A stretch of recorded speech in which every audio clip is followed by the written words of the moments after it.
Existem dois tipos de pessoa, as que choram e as que vendem lenços. Qual delas você é?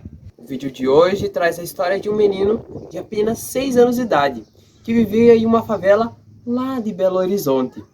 Essa favela era muito extensa e a sua família era numerosa. Além dele, seus pais ainda tinham mais 10 filhos. E esse menino vivia feliz com a sua família. Mas um tempo ele começou a perceber que o seu pai ele ficava mais em casa e começaram a faltar as coisas. Foi então que ele notou que o pai dele tinha perdido o emprego. No ato de desespero, a sua mãe correu de um lado para o outro, tentando achar alguma solução para tirar eles daquela situação.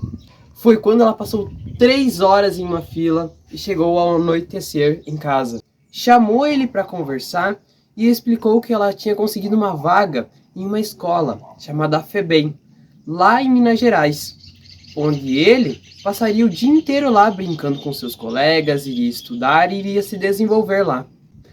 O menino, ao escutar que iria passar o dia inteiro brincando com seus colegas, logo aceitou a proposta. Mas a mãe, ela falou na linguagem dela, na linguagem de adulto. E imagine uma criança de 6 anos de idade avaliando aquela situação. É claro que a criança ela optou em estudar lá por conta que passaria o dia inteiro brincando com seus colegas. Ao chegar na FEBEM, ele notou que aquela escola era meio estranha, porque tinham 3 metros de muro e mais 3 metros de grade. O portão era de chumbo maciço, que parecia aqueles portões de contos de fada, que quando abria fazia miau, e parecia um portão de filme de terror, e quando fechava fazia pum. Além desse portão de chumbo maciço, havia mais 2 policiais, que estavam com um cacetete assim, ó, batendo. Esse daí vai se dar mal aqui já. No seu primeiro contato lá na FEBEM, ele teve com uma assistente social, que apelidou ele de menino ioiô, porque o catarro descia pelo nariz e ele chupava de novo.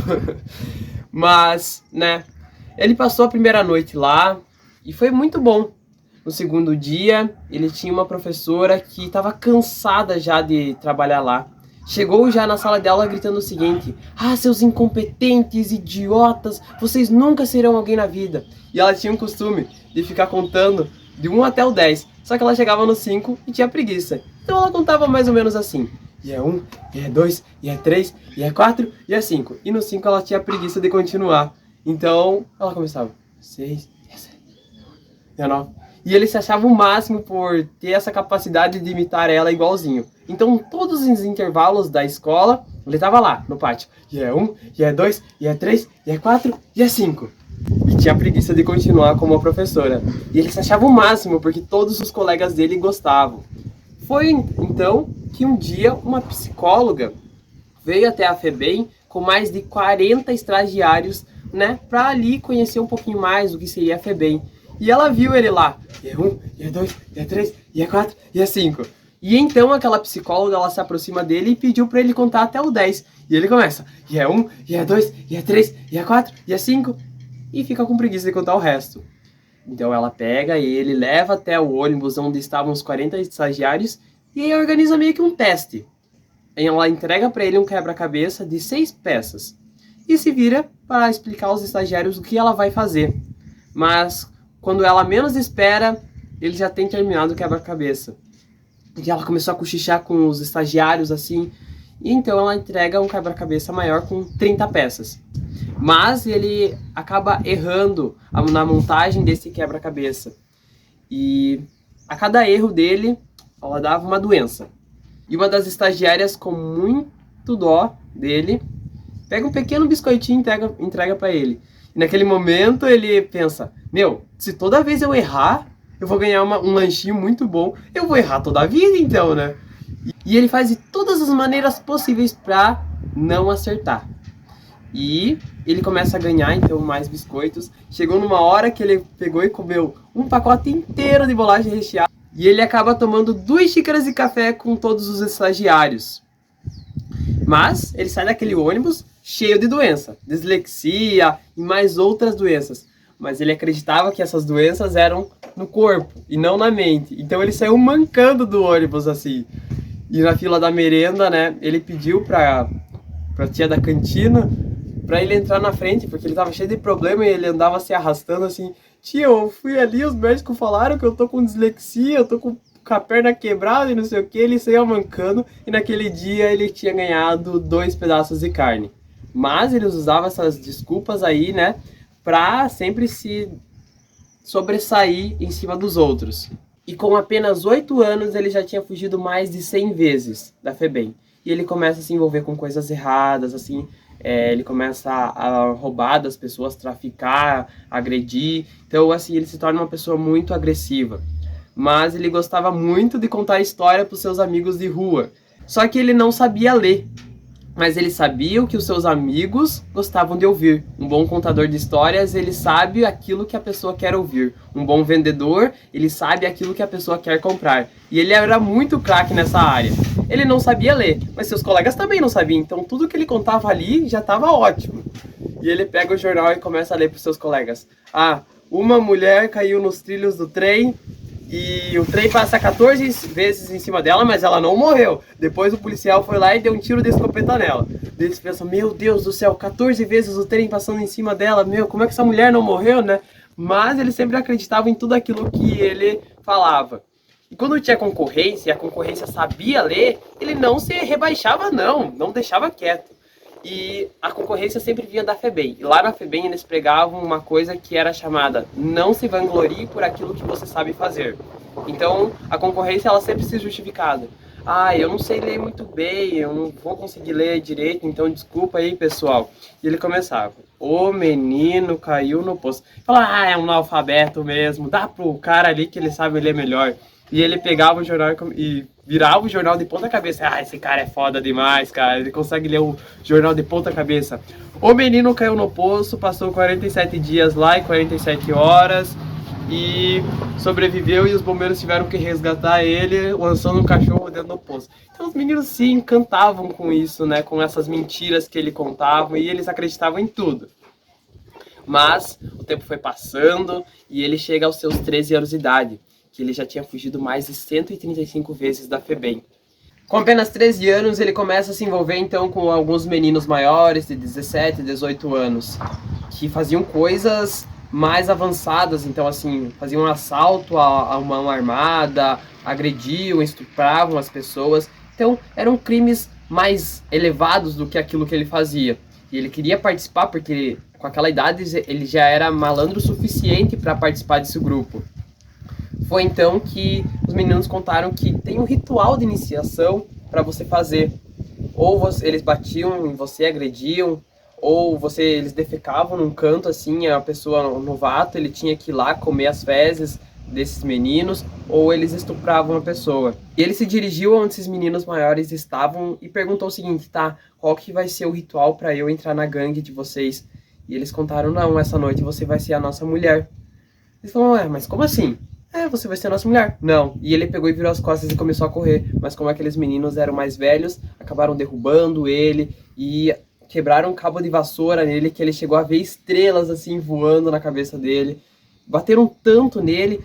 Um daqueles meninos tinha um tênis chamado Quixute, que era só feito de borracha na parte da frente, e deu um chute que chegou a rasgar a sobrancelha dele, assim, começou a verter sangue no rosto dele. E só sei que cortaram ele muito, assim, agrediram ele de uma certa forma que ele quase morreu. E eles foram embora. Ele pegou e estava perto de uma ferroviária, assim, né, perto do trilho do trem, e falou, não, eu vou me jogar aqui, o trem vai passar por cima de mim e acabou. Pra mim acabou, eu vou morrer, eu não quero mais viver. E ele pegou. Só que pro azar ou sorte dele, o trem estava vindo e passou na outra linha e não passou na dele. Aí um taxista viu ele naquela situação, pegou ele, colocou dentro do táxi, levou até o hospital. Ele levou 72 pontos pelo corpo inteiro, assim. E ele passou 3 dias no hospital. 3 dias após essa estadia no hospital, ele voltou pra FEBEM. Só que como castigo da pessoa que fugia da FEBEM, pegaram e trancaram ele numa cela, onde não tinha cama nem nada. A única coisa que tinha lá era um vaso. Eles não davam água para a pessoa que ficava dentro daquela cela. Se ela quisesse beber, ela urinava e defecava pelo chão e bebia a água da privada, literalmente. Porque era a única fonte de água ali mais próxima. E ele estava deitado no chão quando um militar entrou dentro da cela e jogou um balde de água nele e falou que o castigo dele era passar a noite inteira em pé. E ele passou a noite inteira em pé. Outro dia o militar voltou lá e falou, e ficou muito comovido com a situação desse menino e com muito dó, ele pegou e falou bem assim, ó, eu vou diminuir a tua pena. Você passou uma noite, mas eu vou te dar 2 tapas. O primeiro para você aprender que você não deve ficar fugindo da FEBEM, e o segundo, cara, você tá merecendo muito essa tapa. Então ele pegou e meteu um tapa muito forte assim no rosto dele, e ele disse que foi um tapa que tá até agora ali, então, na mente dele, ele tá lembrando desse tapa. E toda vez que esse militar dava um tapa nele, ele comia um pão com manteiga. Ele disse que aquilo de lá era a coisa mais amarga para se comer, porque ele, comendo isso, remoía tudo aquilo que ele já tinha passado. Na mesma noite, ele decidiu, não, eu não quero mais sofrer, chega de sofrer. Pulou o muro da FEBEM e fugiu. Só que um dia, né, ele estava fugindo e pegaram ele a 2 quarteirões. E a esperança dele estava sendo trazida lá da França para o Brasil. E com seu jeito, seu sotaque único de ser, chegou para ele e falou, por favor, você poderia olhar em meus olhos? Gostaria de conversar com você. E ele olhou assim e falou, cara, essa pessoa ela sorriu com os olhos para mim. Ela me deu um carinho e um amor que eu nunca tive na vida com um olhar. E eles começaram a conversar ali e ela foi embora. Totalmente desiludida com a FEBEM que ela conhecia. Pois a propaganda era massa, era uma coisa que as pessoas procuravam, mas a realidade era totalmente outra. E naquele mesmo dia ele fugiu mais uma vez da FEBEM e por azar ou por sorte dele encontrou aquela louca francesa lá, vindo, Roberto, lembra de mim? Aquela francesa que tava lá na FEBEM? Falou, meu Deus, essa mulher é doida mesmo. E ela perguntou assim, o que você tá fazendo fora da FEBEM? Não é para você estar estudando? Aquela escola é boa. Ele falou, mas já contaram pra senhora da cela? Do Pau de Arrara? Como assim Pau de Arrara? E ele tava lá falando, né, contou a FEBEM que ele conhecia. E ela ficou muito chocada com toda aquela situação que as crianças estavam vivendo. Falou, então, Roberto, eu vim passar uma semana aqui em Belo Horizonte. Eu gostaria que você passasse comigo essa uma semana. E ele foi. Falou, agora que eu me dei bem, eu vou roubar toda a casa dessa mulher. Ele começou a passar 1 dia, 2 dias, 3 dias, 4 dias. Passou 1 semana, 2 semanas, 3 semanas, 4 semanas. E ele começou a se apegar muito àquela mulher. Ele pensou, não, ela é muito gente boa, acho que eu não vou roubar muita coisa dela. Vou roubar só aquela fita cassete e a televisão de 72 polegadas dela. E ele começou a se apegar muito àquela mulher, né? Então ela começou a ensinar ele como era a vida, assim. E um dia, após 1 ano, veio a bomba. Ela chegou para ele e falou, Roberto, o meu visto brasileiro está acabando e eu acho que vou ter que voltar para a França. Mas tem uma outra opção de eu renovar meu visto. Ele ficou meio confuso, assim, não, ela vai ser mais uma pessoa que vai me abandonar aqui, vai me deixar. Eu vou aprontar com ela para ver se ela realmente me ama. Ele pegou, foi no banheiro do quarto dela, tinha uma banheira, tampou o ralo com uma toalha, ligou a torneira e começou a alagar a casa dela inteira. Então ela deitou na cama, assim, e o coração dele estava batendo muito rápido, uma vontade de chorar imensa, mas ele não sabia chorar. Aí ela chegou em casa, cansada, 2 horas da manhã. A casa dela toda alagada. A reação que ele esperava dela é que ela começasse a surtar, a gritar, que ela pegasse e arrombasse a porta. E era isso que ele imaginava que ia acontecer com ele. Mas foi totalmente pelo contrário. Ela foi no quarto dela, desligou a torneira, abriu a banheira e bateu na porta do quarto dele. Roberto, tá acordado? Aí ele falou, tô. Aí ele pegou e entrou. E ela lá, né, conversou com ele, assim, deu um abraço e ele chorou muito naquele dia ali, né? E ela falou bem assim, o que eu tenho que fazer pra você pra provar que eu te amo? E ele chorou um monte, assim, naquela noite, e ele começou a crescer, ela começou a ensinar as coisas pra ele. Com 16 anos, ele pegou e foi até a França com ela, ficou 4 anos lá, né, começou a fazer um curso lá e queria se tornar professor. Ele voltou pro Brasil com 20 anos e começou a fazer estágio na FEBEM, né, na escola que ele um dia passou lá, conheceu essa mulher, então ele começou a querer ajudar essas crianças também. Mas ele queria conhecer, queria conversar com a sua mãe biológica, que estava lá na favela. Então ele foi até lá. Muitas pessoas, assim, conheciam ele, mas não sabiam o nome, mas sabiam quem era ele. Ele chegou até o barraco onde eles moravam e viu uma mulher esfregando a roupa no tanque.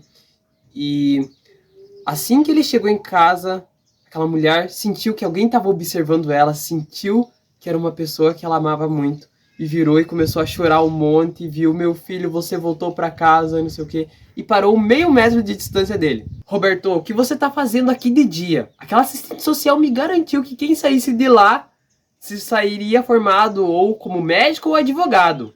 O que você tá fazendo aqui? Não, mãe, eu não sou médico nem advogado. Eu sou professor agora. E a minha vida, ela se resume a ajudar outras pessoas. E a mãe então responde: graças a Deus você conseguiu uma profissão digna para ajudar outras pessoas. E ele contou que ele começou a salvar um aluno que era um caso irrecuperável, como ele era. Mas, com todos os seus esforços, esse aluno cresceu, né? Com seus 26 anos, começou a adotar outras crianças da FEBEM, que viraram 14 filhos para ele. E esses 14 cresceram, são homens dignos, trabalham dignamente, ganham seu dinheiro próprio e sempre tem esse quesito de estar ajudando outras pessoas, outras crianças ali da FEBEM. E essa bondade oculta que ele teve, ele adotou 14 crianças ali da FEBEM, ajudou, e hoje elas são adultos bem capacitados, formados e profissionais dignos. Agora adotam mais 14 crianças, ajudam ela, e essas 14 crianças que foram adotadas pelos filhos dele, agora adotam mais 14 e se tornou uma corrente em que ele ajuda sempre. Então assim, na vida a gente sempre terá altos e baixos, sempre teremos pessoas que vendem lenços e as que choram. Você vai se fazer de vítima ou irá ajudar outras pessoas também? A vida, ela se resume em ciclos. Se não aproveitarmos eles e não ajudarmos as outras pessoas, o que será de nós? Precisamos ser lembrados por aquilo que fazemos e não por aquilo que temos. Na vida, precisa ser cultivadas coisas boas. Precisamos cultivá-las. E tudo aquilo que a gente planta, a gente um dia irá colher. Mas esse processo ele levará tempo. E não é do dia para a noite que você começa a colher. Os frutos, eles levam tempo, paciência, e você precisa continuar trabalhando. Mas você se fará de vítima ou ajudará as outras pessoas? Esse foi o vídeo de hoje. Se você gostou, curta e compartilhe. Não se esqueça de se inscrever no canal. Deixe aqui no comentário se essa história ajudou você e o que você foi capaz de fazer para sair do seu baixo e chegar até o seu alto. Se você está precisando de ajuda, mande mensagem para alguém próximo, desabafe, mas não carregue só consigo. Pode ter certeza, haverá pessoas como essa moça lá da França que irão te ajudar. E elas podem estar mais próximas do que você imagina. Muito obrigado, eu sou o João Pedro e esse é o canal Jovens Motivadores.